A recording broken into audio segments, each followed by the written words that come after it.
Today we're exhibiting the IdentiPol, which is a cost-effective means of plastics quality assurance. We'll find out how this interesting device works and how it can add significantly to your plastics quality system. So what does the IdentiPol do? It has three main modes of operation and an optional extra. These are an identification mode, where we can see what type of plastic it is as identified by its thermal properties.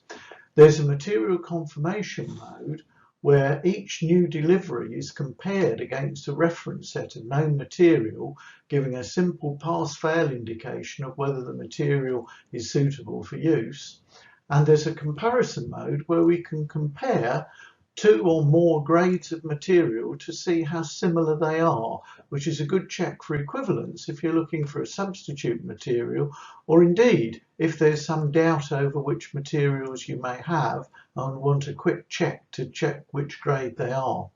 The optional extra is an indication of melt flow index, which only works for polyethylene and polypropylene, which means from every test we run on the IdentiPol, once it's been calibrated, it can actually give an indication of the melt flow index. The IdentiPol is very easy to use. We take a special sample holder. This is critical to obtain a highly repeatable sample result. It's placed on the left-hand side of the instrument, and one or two granules of material are placed on the sample holder, depending on the size of the granulate material. The lid is then closed, and heat is applied and pressure, and the sample is automatically moulded into the sample holder, and the moulding temperature is recorded, and this is used to actually set the test temperature. So it's unnecessary to input any test parameters. This is all done automatically. The IdentiPol will then cool down and the lid can be opened. The moulded sample can be transferred from the left-hand side to the right-hand test station, and now the test will proceed as the lid is closed. At the end of the heating, the sample will cool down and a test result is given. This slide shows the sample holder with one slide showing a sample that's already been moulded into it. The sample holder, being a metal sheet, actually allows the heat to get into the sample very quickly, which means we can use the fast heating rates of 100 degrees C per minute, and it also ensures we get a highly repeatable sample. It's designed to work with a slight excess of material, so it's unnecessary to weigh out the material each time, and the excess material simply forms on the plate and isn't measured. The measurement comes from the disc in the middle, the spoked disc that's in the middle, which is instrumental in transferring the heat into the sample very quickly. This schematic shows the critical components in the IdentiPol, and we can readily see how it works from this. The moulding plunger on the left-hand side bears down on the sample, and as the heat is applied and the sample softens, it will flow into the sample holder. The transducer attached to the top of the moulding plunger will record the sample height, and once it's reached the designated value, we know the sample is moulded, and this temperature is recorded as the moulding temperature, and cooling commences. The lid will then be opened and the sample is transferred from the left-hand side to the right-hand side. You can see here the metal clamp that clamps on the edge of the metal sample holder. It's important that the sample doesn't go over the edge of this, because we want to clamp metal on metal. And the results are determined below. The IdentiPol has found that the material is amorphous. It's matched the glass transition temperature Tg. It's found there is no melting point, which would be true for amorphous material, and it's matched the end point. We will see how it's done this in later slide. Here's the result for a semi-crystalline material, in this case polypropylene. Again, the results can be seen below, where we've determined the melting point and end point. It's determined it's semi-crystalline. There's insufficient data to measure the glass transition temperature because this is below room temperature and no cooling was used in this test. The melting point has been matched and the end point has been matched. How were these materials identified? The IdentiPol measures three principal properties, and they are the dynamic storage stiffness, S', which is akin to E', the real modulus in a dynamic mechanical test, tan delta, also the same as in a dynamic mechanical test, and delta T as measured in a DTA instrument, which is used for looking at the melting point of polymers.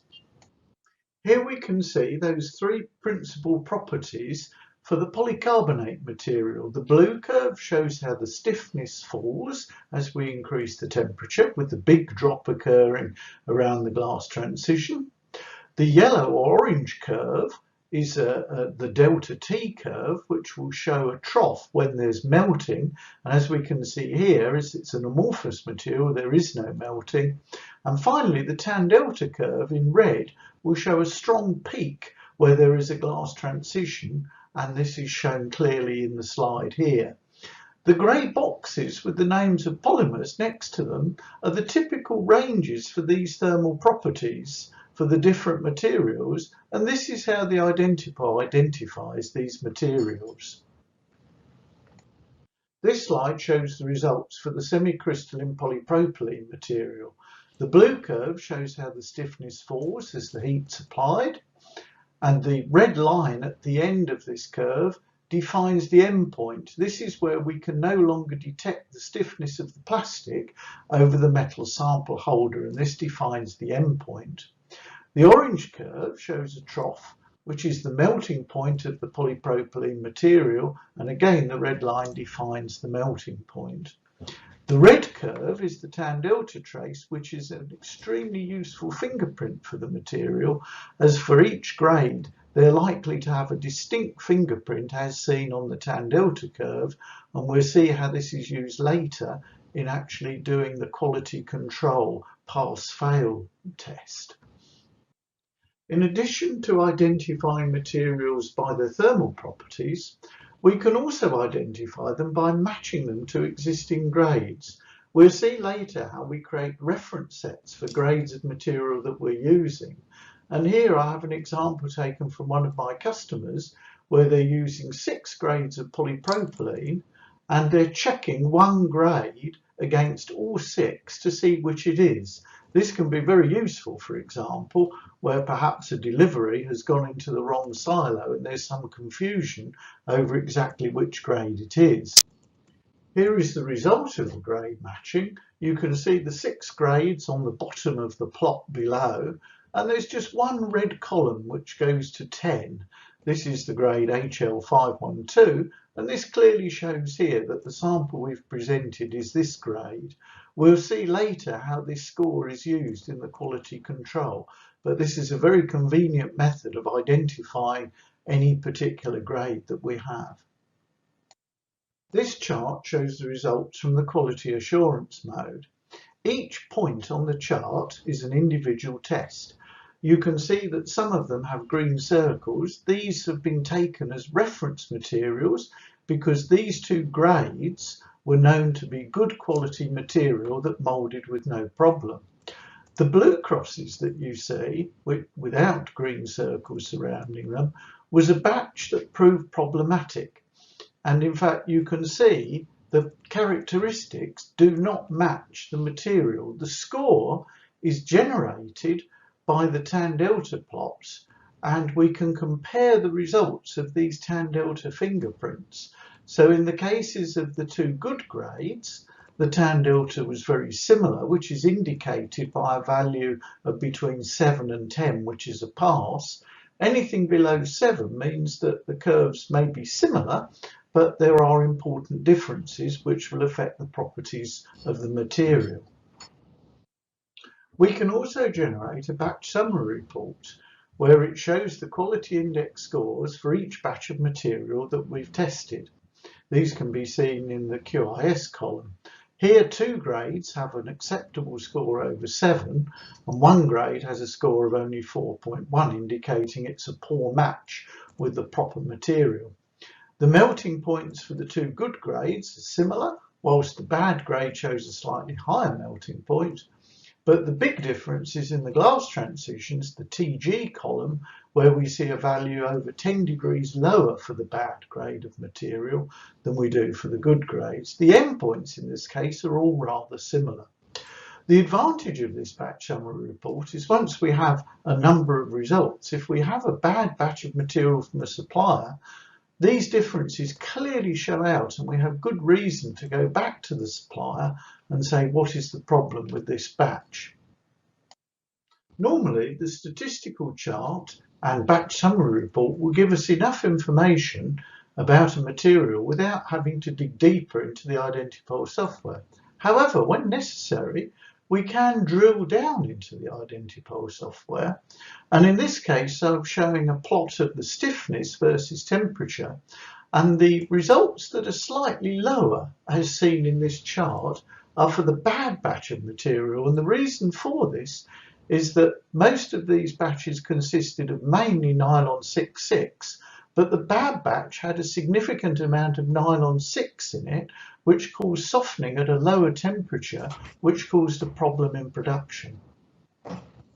There are two optional extras available for the IdentiPol, a camera and a software package that enables the indication of melt flow index. The IdentiPol can be fitted with a camera which enables you to observe the melting process during the test cycle.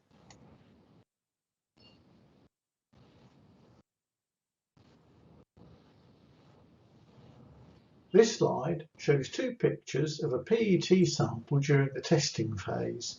The indicator in the bottom right-hand corner shows how many degrees we are away from the melting point. In this slide, the left-hand picture actually shows the PET sample at its melting point, and then the right-hand side is some 15 degrees above the melting point. Therefore, we can clearly see the melting process in the sample and if there are any oddities such as outgassing when the sample melts. The second option available on the IdentiPol is an additional software package which allows the evaluation of a melt flow indication. Currently, this is only available for polypropylene and polyethylene plastics, but we are looking at the inclusion of more plastics. This slide shows the melt flow indication value calculated by the IdentiPol compared to true MFI data from the melt flow index instruments. The IdentiPol needs to be calibrated in order to calculate this, but once it's been calibrated with known MFI material, it will give an indication of the melt flow index for every sample that's measured in the IdentiPol. So in summary, we can see how the IdentiPol allows the testing of raw material and also finished product alike, since samples can be cut from any plastic product and then melted into the instrument. It's compact, lightweight and portable. It's simple to use with no plastics knowledge being required. We can make material identification. We can detect bad deliveries. We can detect contamination in material. We can compare one grade with another grade of material, which is useful when sourcing alternative material. And there is a comprehensive data analysis package available if that is required. The IdentiPol is used in many industries where quality control is absolutely vital. Polypipe, one of the largest UK pipe producers, makes regular checks on both purchased and in-house recycled material in order to ensure conformity.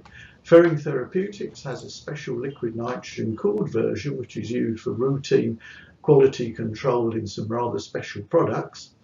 Proflex uses the IdentiPol in checking critical components for their tanks. And Mahler Filters is one of our automotive users which checks injection mouldings.